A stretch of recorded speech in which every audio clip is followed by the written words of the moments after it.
Wilhelm मास्ट्रेसेस foreign minister था, इससे मिलते हैं।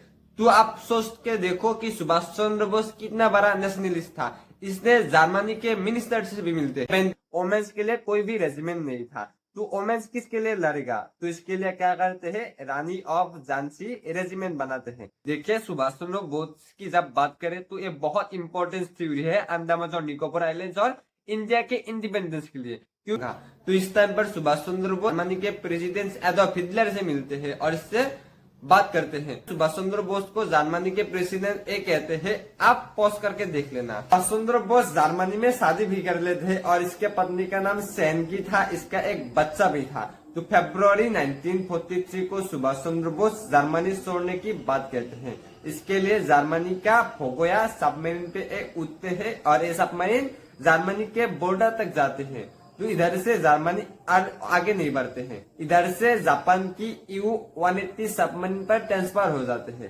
ये submarine Cape of Good Hope पार होके मादागास्कर में रुकते हैं। तो इसके बाद ये सबमरीन भी नहीं जाते हैं।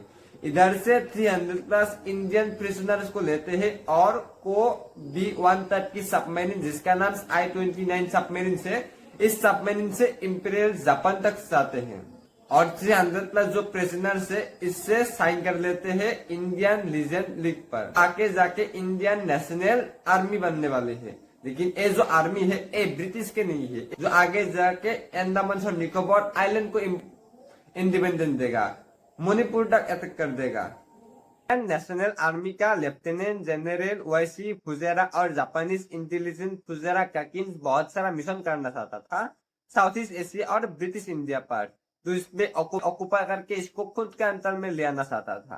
तो इस टाइम पर क्या होते हैं, एक्सपीरियंस इंडिपेंडेंट लीडर्स राज बिहारी बोस जो इंडिया इंडिपेंडेंट का हेड था, ये टोक्यो में बेच रहा था और सुभाष चंद्र बोस इसके बीच बात होते हैं, दोनों सिंगापुर में मिलेगी। इंडिया के इंडिपेंडेंस के लिए इंडियन नेशनल आर्मी जो जापान के द्वारा बनाया हुआ एक आर्मी है और आजाद हिंद रेशियो एक काम कर रहा था। तो एक वीक पॉइंट देखा गया था कि वोमेन्स के लिए कोई भी रेजिमेंट नहीं था, तो वोमेन्स किसके लिए लड़ेगा? तो इसके लिए क्या करते हैं, रानी ऑफ झांसी रेजिमेंट बनाते हैं जिसका हेड लक्ष्मी स्वामीनाथन होते हैं। कुछ रेडी हो गया था तो 1943 में अंडमान और निकोबार आइलैंड में जापान अटैक करके इसको खुद के कंट्रोल में ले लेते हैं। ब्रिटिश सेकेंड वर्ल्ड वॉर की पार्ट था, तो ये यूरोप में लड़ रहा था, तो ये साउथ अंडमान और निकोबार आइलैंड को बसाने के लिए ज्यादा कुछ किया नहीं था, तो ये इजीली जापान ले लेते हैं। 30 दिसंबर 1943 को Netaji Subhash Chandra Bose gymkhana ground Port Blair Swaraj Dweep पर फर्स्ट फ्लैग होस्टिंग कर देते हैं। देखिए, अंडमान और निकोबार आइलैंड को स्वराज द्वीप कहते हैं क्योंकि इसको फर्स्ट इंडिपेंडेंस मिल गया था। जिस टाइम पर ब्रिटिश इंडिया में रूल कर रहा था, इस टाइम पर अंडमान और निकोबार आइलैंड एक इंडिपेंडेंट आइलैंड बन गया था। इधर से ही इंडिपेंडेंट कंट्री का नींव रख दिया था सुभाष चंद्र बोस। 4 जून 1944 नेताजी सुभाष चंद्र बोस बर्मा में आजाद हिंद मूवमेंट में एक स्पीच देते हैं, give me blood and I shell give you freedom. ये स्पीच फेमस हो जाते हैं। इंडियन नेशनल आर्मी ने ऑपरेशन यूगो लॉन्च करते हैं। ये बर्मा में अटैक करके बर्मा इंडियन आर्मी को हरा देते हैं। इसके बाद ये मणिपुर के मोइरांग तक जाते हैं।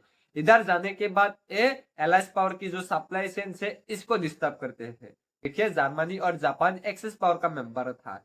जापान साउथ ईस्ट एशिया के कंट्री के खुद के कंट्रोल में ले लिया था। जर्मनी ने पूरी यूरोप के कंट्री को कब्जा में ले लिया था। लेकिन जर्मनी ने यूएसएसआर पर अटैक कर देते हैं, जापान ने अमेरिका पर अटैक कर देते हैं, जिसके कारण सेकेंड वर्ल्ड वॉर में जर्मनी और जापान को सरेंडर करना पड़ते हैं। तो हम मेन टॉपिक पे आते हैं। तो अमेरिका और ब्रिटिश बहुत बारी रिटेलिएट में अटैक कर देते हैं, जिसके कारण ऑपरेशन यूगो फेल हो जाते हैं। तो इंडियन नेशनल आर्मी के सोल्जर बहुत घायल हो जाते हैं, बहुत डेथ हो जाते हैं, तो बहुत सारा वापस लौट के आते हैं।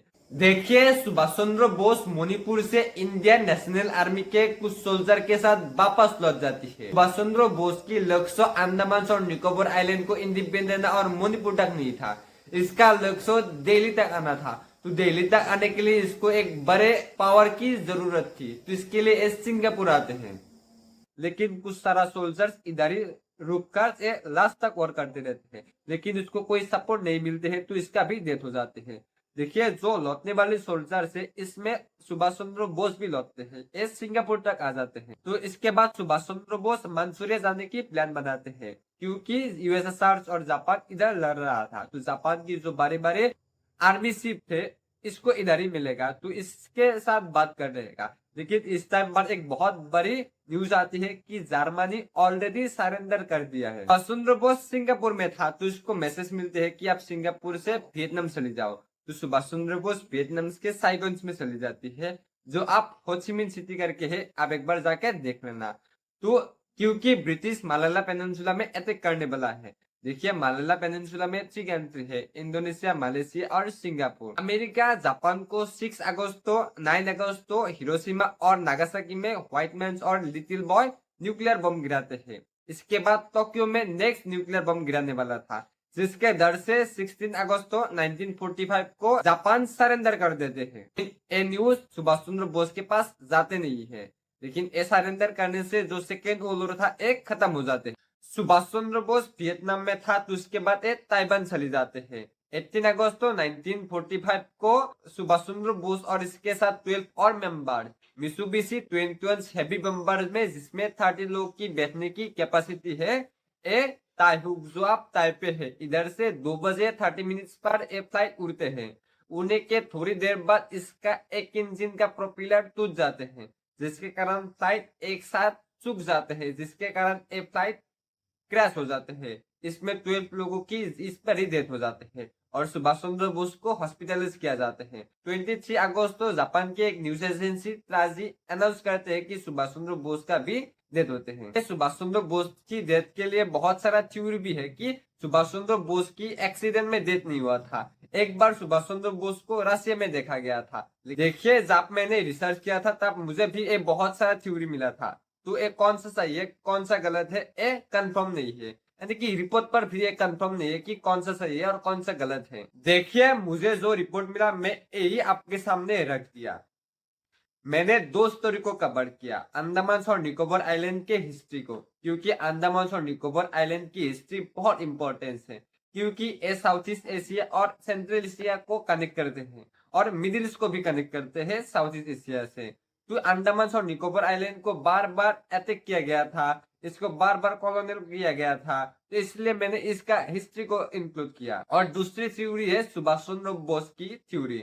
देखिए सुभाष चंद्र बोस की जब बात करें तो ये बहुत इंपॉर्टेंट थ्योरी है अंडमान और निकोबार आइलैंड और इंडिया के इंडिपेंडेंस के लिए, क्योंकि जिस टाइम पर ब्रिटिश इंडिया में रूल कर रहा था तो इस टाइम पर सुभाष चंद्र बोस इस टाइम पे सबसे पावरफुल कंट्री जापान, रशिया और जर्मनी तक चली गई थी ब्रिटिश से लड़ने के लिए, इसलिए मैंने इसको इंक्लूड किया। और इंडिया की इंडिपेंडेंस से पहले अंडमान और निकोबार आइलैंड को इंडिपेंडेंस दे दिया था, इसमें फ्लैग होस्टिंग तक कर दिया था